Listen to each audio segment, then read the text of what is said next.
Bom dia.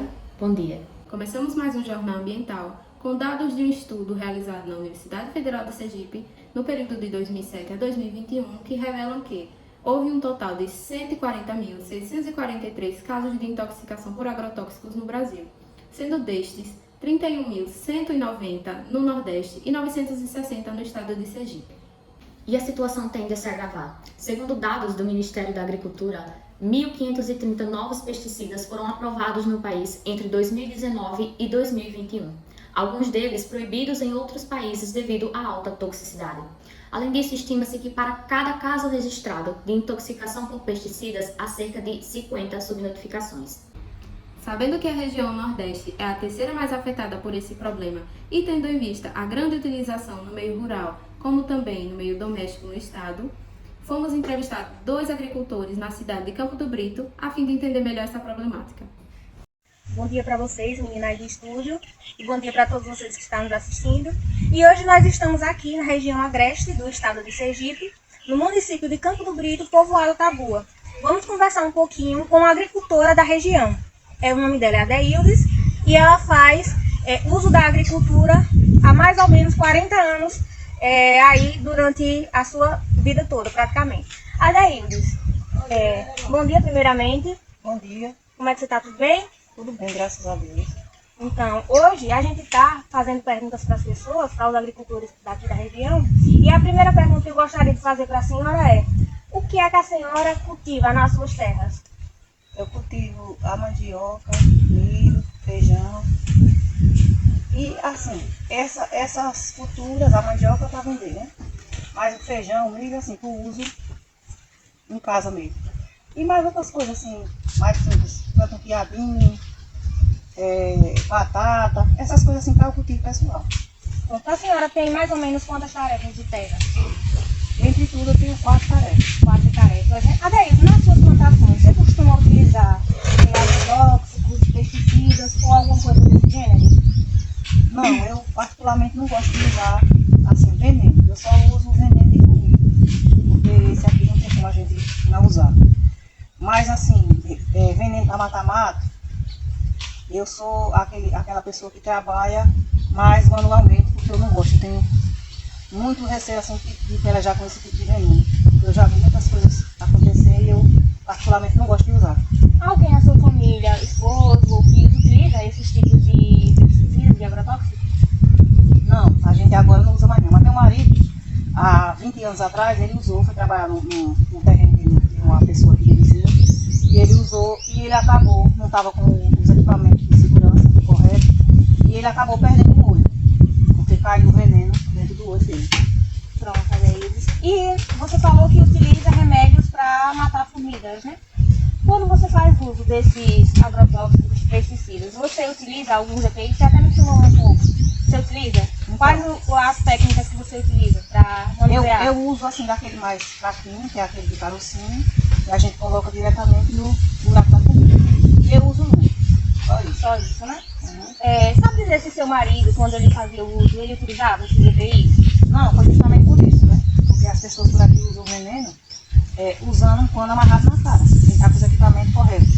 E isso eu já vi acontecer muitas coisas na minha família. E a pessoa passa mal, se sente mal, fica dor. E é por isso que eu não gosto. Entendi. Adeildes, assim, fora da sua família, na região mesmo, você já viu assim, muitos relatos de pessoas que ao passar, utilizaram ao passar esse agrotóxico, passaram mal, ou tempos depois, como você mencionou, passaram mal na região mesmo, sem ser na sua família? Então, na região, tem um caso de um rapaz, aí no povoado vizinho, que estava passando um veneno de mata-mata, e ele passou mal, foi para o hospital e morreu. Tem um outro caso, em uma outra família, e esse pessoal usa muito agrotóxico, e recentemente eles perderam uma pessoa da família com câncer. E assim, era uma pessoa jovem, e um câncer na cabeça, era uma pessoa jovem que a gente não tem. Assim, a gente sabe que o câncer a gente não sabe a causa. Mas a probabilidade de ter sido por causa desse uso, desses remédios descontrolados sem os IPs corretos, pode ter acarretado esse problema. Entende? Agradecemos suas contribuições pela sua entrevista Foi muito bom pra gente e é com vocês. Para entendermos melhor os efeitos dos agrotóxicos sobre a saúde humana e sobre o meio ambiente, entrevistamos pesquisadores da Universidade Federal de Sergipe, que vem investigando, juntamente aos seus grupos de pesquisa, as possíveis consequências do uso de agrotóxicos sobre os seres vivos e os seus ecossistemas. Olá, é um prazer estar participando do Jornal Ambiental e hoje o tema são os agrotóxicos. É importante esclarecer alguns aspectos sobre os agrotóxicos que são tão abundantemente utilizados há tantos anos, principalmente atualmente, pois cerca de 5 bilhões de quilos de pesticidas são aplicados em todo o mundo por ano e é muito preocupante, que vem prejudicando a saúde humana e de tantos outros animais e vegetais. O Brasil é um dos principais produtores agrícolas do mundo e é o maior consumidor do mercado mundial de pesticidas, com mais de 400 fórmulas aprovadas e quase metade dos químicos liberados em nosso território são proibidos em países da União Europeia, por exemplo, para mostrar a periculosidade que algumas fórmulas dessa traz para a nossa saúde, para o meio ambiente. E o uso indiscriminado dos agrotóxicos pode causar a poluição do solo, da água, do ar e de espécies e prejudicando espécies que não são o alvo desse uso, né? E falando um pouco sobre a contaminação do solo, dentre tantas opções, os pesticidas mais abundantes no solo são os herbicidas e sua concentração ela pode variar, obviamente, em relação à quantidade e intensidade do uso desses químicos, mas também devido à qualidade do solo, especialmente em relação à matéria orgânica. Portanto, quanto mais matéria orgânica, maior a absorção desses elementos e, consequentemente, sua concentração naquele ambiente. A alta concentração de alguns químicos pode permitir a morte e ou diminuição de populações de organismos presentes no solo, que são responsáveis, por exemplo, pela transformação do nitrogênio em formas absorvíveis pelas plantas. E esse é um dos fatores que podemos citar aqui como exemplo e que causa prejuízos para os produtores agrícolas que visam sempre uma boa produção, né? Pois se há uma diminuição desses micro-organismos que realizam essa função muito importante, as plantas elas diminuem o acúmulo de biomassa e vai prejudicar, consequentemente, a lavoura. Falando da contaminação da água, alguns pesticidas que se dissolvem ou têm afinidade com a água são facilmente carreados e acabam poluindo lagos, rios, fontes naturais, etc. E também o lençol freático. Isso pode ter consequências terríveis para a nossa saúde, para a saúde dos ecossistemas, causando até doenças irreversíveis. E a gente sabe que é muito preocupante, pois a água é um bem natural que está sob risco, né, sob ameaça. Então, é preciso muita atenção. A contaminação por volatilização também é uma contaminação que atinge aí em grande escala. Por quê? Porque muitos agroquímicos eles sofrem alteração química em contato com elementos externos, seja o solo, seja presentes no ar, podendo causar vapores que eles se espalham facilmente, contaminando o solo, o ar, e percorre quilômetros e quilômetros e atinge populações que estão muito distantes daquela área de aplicação do agrotóxicos.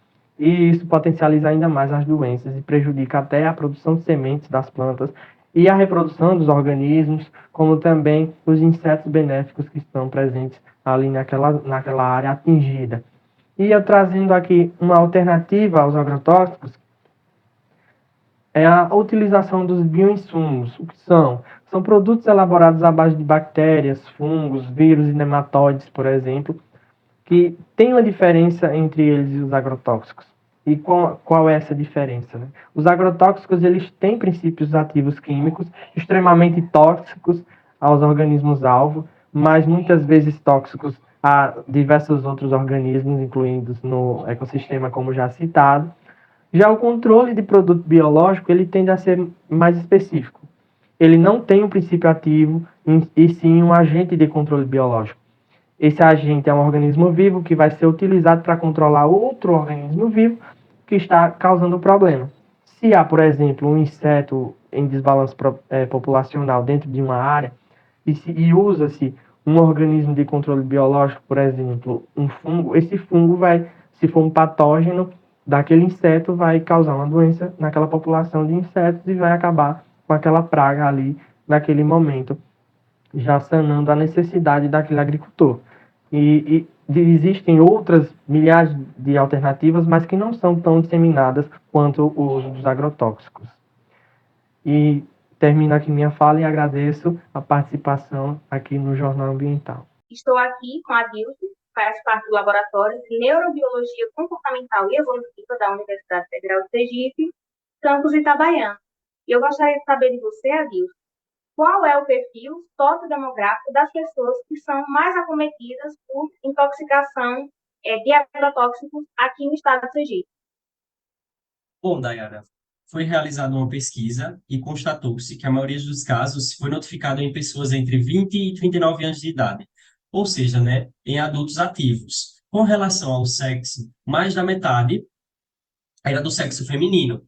E dentre os casos que tiveram um grupo racial identificado, os pardos, eles foram os mais afetados. Já quando olhamos para a questão educacional, para a escolaridade, as pessoas com mais baixa escolaridade são frequentemente acometidas pelos efeitos dos agrotóxicos. Mas, Adilson, quais são os tipos de exposição e as circunstâncias mais frequentes dos casos de contaminação? Posso citar a exposição aguda repetida e a exposição crônica.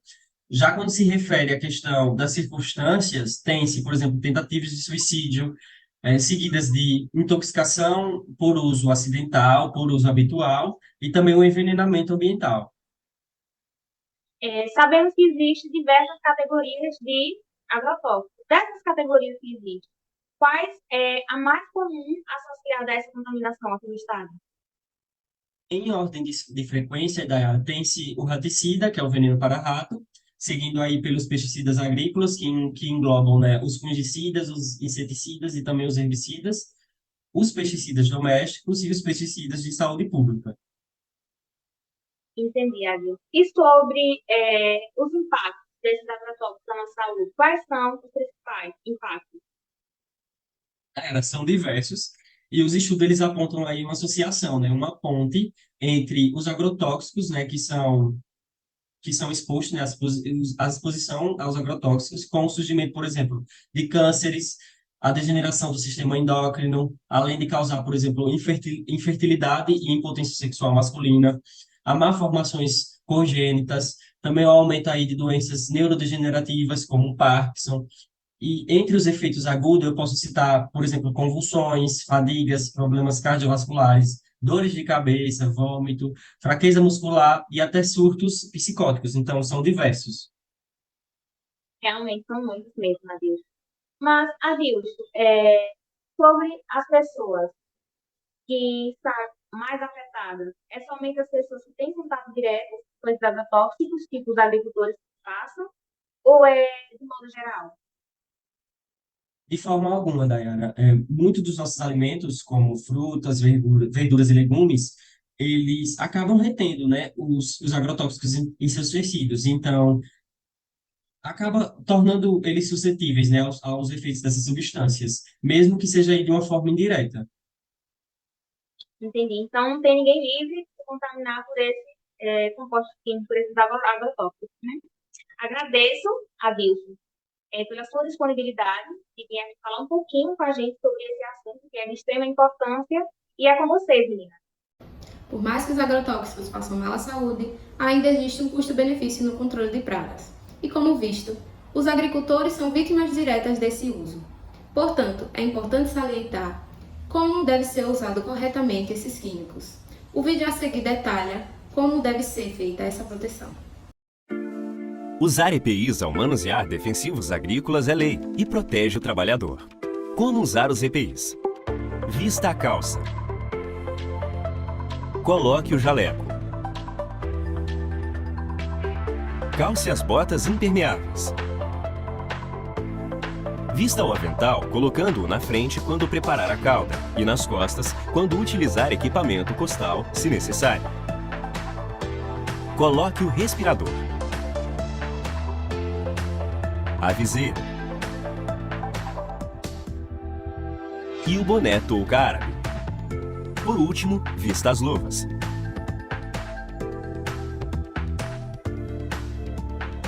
Retire os EPIs imediatamente após a aplicação.